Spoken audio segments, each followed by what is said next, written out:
নমস্কার, আমি Swapan. EVM news আপনাদের সকলকে স্বাগত। আরজি কর মামলায় বিনীত গোয়েল কলকাতা হাইকোর্টে গতকাল পথে বসেছে।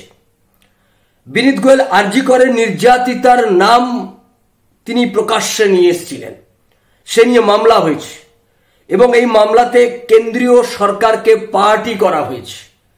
এই মামলাতে কার্যত পথে বসে গেল বিনীত গোয়েল।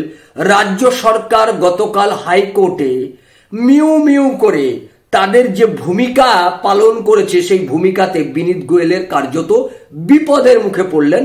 আর মমতা ব্যানার্জি এবং তার সরকার যে বিনীত গোয়েলের মাথার উপর থেকে হাত তুলে নিলেন, এটা কার্যত প্রমাণিত হয়ে গেল যে মমতা ব্যানার্জি সর্বদাই কাজের বেলায় কাজী, কাজ ফুরোলে পাজি।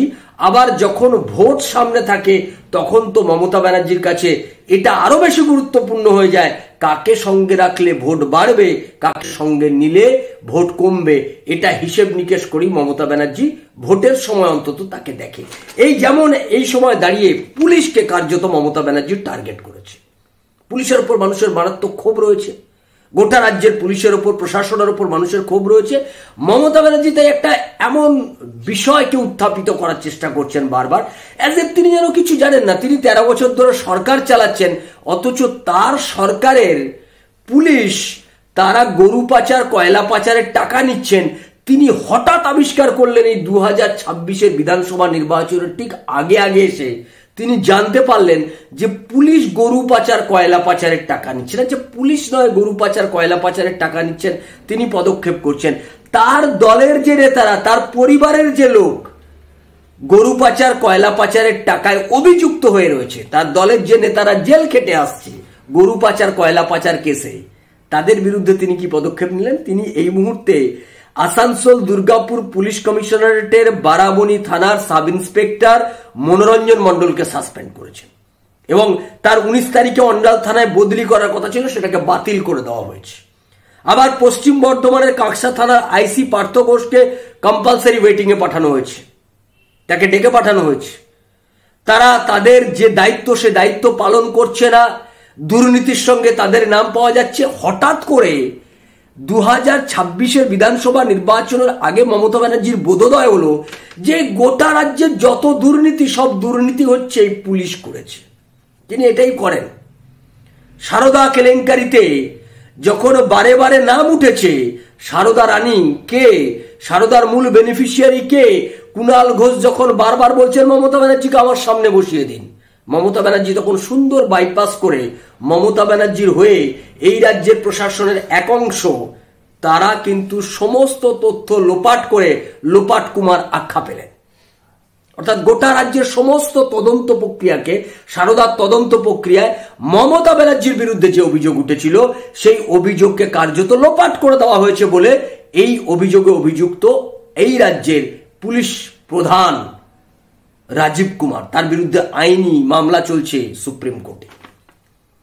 সুপ্রিম কোর্টে মামলা চলছে তার এই ঘটনার পরিপ্রেক্ষিতে।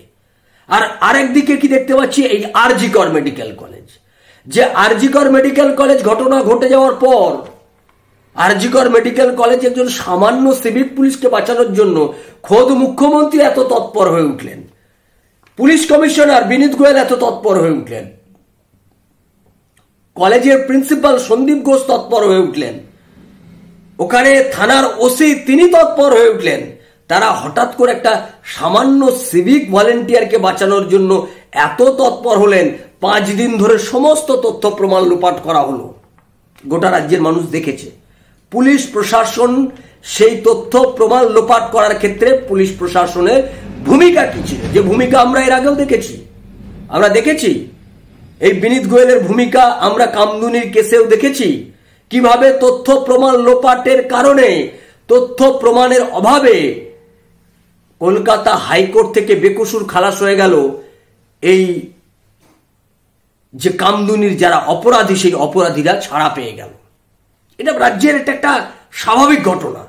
নির্বাচন এখন এসে গেছে, সুতরাং নির্বাচনের সময় কাউকে একজন বলির পাঠা করতে হবে, যাকে সামনে রেখে নিজের ইমেজ বিল্ড আপ করতে হবে। এটা হচ্ছে মমতা ব্যানার্জির এখন কৌশল, রাজনৈতিক কৌশল। সেই ইমেজ বিল্ড আপ করার জন্য তিনি নিচু তলার পুলিশদের এখন বলি দিচ্ছেন।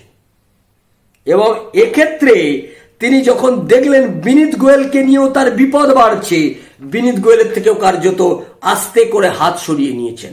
গতকাল কলকাতা হাইকোর্টে বিনীত গোয়েল এই যে আরজি করে তার যে নির্যাতিতার নাম তিনি বলে দিয়েছিলেন, বারে বারে বলেছিলেন, সেই নিয়ে মামলা হয়েছে। এই মামলার পরিপ্রেক্ষিতে কেন্দ্রীয় সরকার এটা বলেছেন যে তারা এই রাজ্য সরকারকে এই ব্যাপারে নির্দেশ দিয়েছিলেন যে এর বিরুদ্ধে পদক্ষেপ গ্রহণ করুন, যদি কোনো শাস্তি একে না দেন তারপরে আমরা শাস্তি দেব। এটা গতকাল কেন্দ্রীয় সরকারের তরফ থেকে কলকাতা হাইকোর্টকে জানানো হয়েছে। আর রাজ্য সরকার কি বলছে? বিনীত গোয়েল মিউ মিউ করে বিনীত গোয়েলের হয়ে রাজ্য সরকারের আলাপন বন্দ্যোপাধ্যায় রিপোর্ট করছেন যে আমরা তোকে শাস্তি দিয়েছি, তো তার পদ থেকে সরিয়ে দিয়েছি। আসলে তো সেটা শাস্তি নয়, ওটা তো প্রাইস পোস্টিং। এ নিয়ে প্রশ্ন উঠেছে। ফলে কলকাতা হাইকোর্ট এখন গোটা বিষয়টা কেন্দ্রীয় সরকারের হাতে ছেড়ে দিয়েছে। কেন্দ্রীয় সরকার এই ব্যাপারে ফাইনালি সিদ্ধান্ত নেবেন, তারা এই ব্যাপারে পদক্ষেপ গ্রহণ করবেন। অর্থাৎ বিনীত গোয়েলের ক্ষেত্রে একটা ভয়ঙ্কর বিপদ সামনের দিকে এসছে। কেন্দ্রীয় সরকার এবার তার বিরুদ্ধে কঠোরতম পদক্ষেপ নিতে পারে বলে সংশ্লিষ্ট মহল এটা নিয়ে আলোচনা শুরু হয়েছে। আর বিনীত গোয়েল যখন এই বিপদে পড়েছে তখন মমতা ব্যানার্জি, আলাপন বন্দ্যোপাধ্যায়রা কার্যত চম্পট, তারা এখন উল্টো দিকে ফিরে রয়েছে। কারণ দুয়ারে ভোট, দুয়ারে নির্বাচন, আর এই নির্বাচনকে সামনে রেখে এখন বলির পাঠা হবে পুলিশ, পুলিশের নিচু তলার কর্মী। সেক্ষেত্রে যদি এই বিনীত গোয়েলের মতো দু চারজনও যায়, তাতে যেতে পারে। মমতা ব্যানার্জি তাতে কিছু যায় আসে না, কারণ মমতা ব্যানার্জির কাছে 2026-এর নির্বাচন জেতাটাই হচ্ছে তার কাছে এই মুহূর্তে সব থেকে বড় কাজ। ছলে বলে কৌশলে বাংলার মানুষকে বোকা বানিয়ে মুসলিমদের ভোটটাকে নিয়ে বাংলার মানুষের ভোট লুট করে জেতাই হচ্ছে তার একমাত্র লক্ষ্য। সেই লক্ষ্যে তিনি নেমে পড়েছেন। অভিষেক ব্যানার্জি ভাইপোকে তিনি পশ্চিমবাংলার পরবর্তী মুখ্যমন্ত্রী করার জন্য পদক্ষেপ শুরু করে দিয়েছেন। সোমবার থেকে অভিষেক ব্যানার্জির হাতে ক্ষমতার হস্তান্তর ঘটে যাবে। অর্থাৎ পশ্চিমবাংলার আগামী দিনের কাণ্ডারি তৃণমূল কংগ্রেসের কাণ্ডারি, তৃণমূল সরকারের কাণ্ডারি হবে অভিষেক ব্যানার্জি। সেদিকে পদক্ষেপ গ্রহণ করতে শুরু করে দিয়েছেন। সোমবার থেকে তার নতুন পথ চলা শুরু হবে। গোটা বাংলার মানুষ তাকিয়ে রয়েছে এই ধরনের যে পরিকল্পনা মমতা ব্যানার্জি নির্বাচনকে সামনে রেখে বাংলার মানুষকে বোকা বানানোর যে পরিকল্পনা, সেই পরিকল্পনায় বাংলার মানুষকে আরেকবার নতুন করে ধোঁকা দিতে পারে কিনা সেদিকে তাকিয়ে থাকবো আমরা। আপনারা তাকিয়ে থাকুন ইভিএম নিউজের দিকে। ইভিএম নিউজ আপনার কথা বলে। নমস্কার।